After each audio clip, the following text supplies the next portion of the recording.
हर हर महादेव. महाशिवरात्रीच्या तुम्हा सगळ्यांना खूप खूप शुभेच्छा मित्रांनो. आज आहे महाशिवरात्री आणि महाशिवरात्री म्हटलं ना की लहानपणीचे सगळे दिवस आठवतात.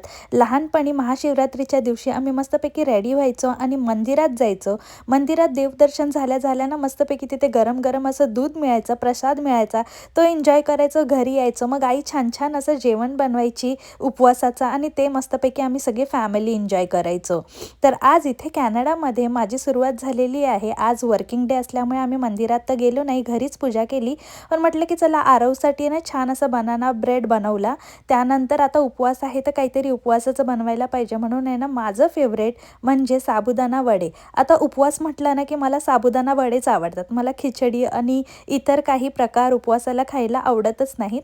म्हणून मी नेहमी साबुदाणा वडेच बनवते आणि आजही इथे साबुदाणा वड्याची तयारी चालू आहे. साबुदाणे मी रात्रीच भिजत घातलेले, बटाटे पण बॉईल करून ठेवलेले. तर आता सकाळी याच्यामध्ये शेंगदाण्याचा कूट आणि मिरची हे वाटून याच्यात घातलेलं आहे, मीठ घातलं आहे, एकत्र सगळं काही करून त्याचे मस्त गोळे करून घेतले आणि छान असे वडे करून त्याला डीप फ्राय करून घेतले. सगळ्यात आधी मी छोटे छोटे केले आहेत देवासाठी. तर सगळ्यात आधी आपण देवाला नैवेद्य दाखवूया आणि त्यानंतर मी घरच्यासाठी सुद्धा वडे करून घेणार आहे.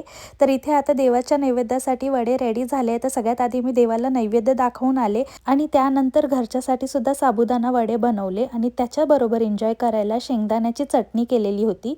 सो शेंगदाण्याच्या चटणीमध्ये आज मी फक्त शेंगदाणे, थोडंसं मीठ, चिंच आणि हिरवी मिरची घातलेली आणि भरपूर टेस्टी झाली होती चटणी, खूपच भारी लागत होती.